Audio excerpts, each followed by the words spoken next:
Flasim dy fjalë shkurt për injeksionet që bëhen në sy. Injeksionet tashmë janë bërë modë edhe në vendin tonë. Injeksionet kanë filluar të aplikohen në sy diku para 20 vjet. Pacientët që trajtoheshin me një lloj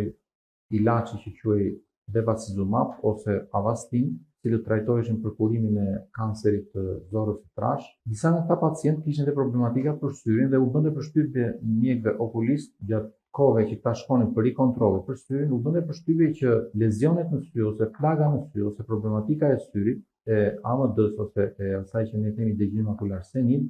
vinte duke u përmirësuar dhe në moment që marrin anamnezën mjekët okulist, që thonë çfarë jeni duke bërë, me shajin duke u mjekuar, kuptojnë dhe bien në emërus përbashkët që përdorimi i atij ilaçi që quhej bevacizumab ose me emrin e sotëm Avastin, në mënyrë intravenoze për të korrigjuar dhe për të trajtuar kancerin e zorrës trash, u pa që i bënte mirë edhe problematikave të degjenimin makular senil tek këta pacientë. Dhe që nga ai moment u vendos që të bëjë eksperimentimi i futjes ose injektimit të këtij ilaçi drejt për drejt brenda në sy, që të aksesojë më kollaj akoma nga retina. U vendos që të testojë përdorimi drejt për drejt brenda syrit, brenda kavitetit të syrit të këtij lloji ilaçi. Përdorimi i ilaçit rezultoi në në përmirësim të shikimit të pacientëve. Fillimisht derisa kompanitë të cilat merren me studimin e këtyre lloj ilaçeve arritën të nxjerrin ato medikamentet e para që ishin të predispozuara për përdorim enkas për syrin e njeriu. Dhe që nga ajo kohë deri sot na ofrohet në treg një ilaç akoma më i mirë domethënë për përdorimin dhe për parandalimin e problematikave të degjenirimit makular senil dhe problematikave të diabetit dhe problematikave të okluzionit ose bllokimit të enëve të gjakut brenda syrit, duke u trajtuar nëpërmjet këtyre ilaçeve. Në sa këtyre ilaçeve është arritur domethënë që këta lloj individësh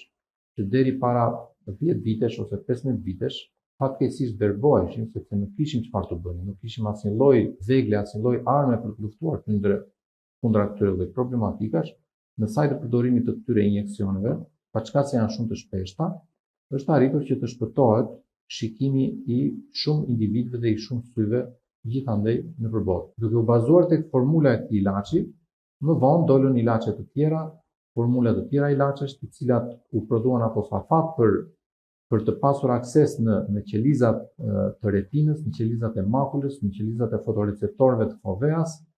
dhe ilaçi i dytë që doli në skenë ishte ilaçi Lucentis ose ranibizumab. Pas Lucentisit doli një ilaç tjetër që quhet Ailea, i cili ndryshe ka emrin Aflibercept, është substanca që përmban. Pas Aileas doli një ilaç tjetër që ka dalë kohët e fundit që quhet Vabysmo, dhe kështu që në çdo gjenerat ilaçesh që del, përmirësohet cilësia e ilaçit, rritet efektshmëria ndaj problematikave të makulës, ndaj syrit të njeriu. Nga ana tjetër kemi një mori pacientësh të cilët vinë dhe si thua kryen injeksione gati çdo muaj ose çdo 2 muaj në varësi të patologjive dhe problematikave që kanë, por këto tashmë kryen me siguri të plotë, nuk kanë efekte anësore, kur kryen nga njerëz me eksperiencën e duhur, bërja e injeksioneve është pa dhimbje fare, pacienti e ndjen efektin pozitiv të ilaçit që javën e parë, pastaj në varësi edhe të problematikës që ka pacienti, në varësi edhe të llojit të ilaçit, efekti i ilaçit fillon të vijë pas muajit të parë.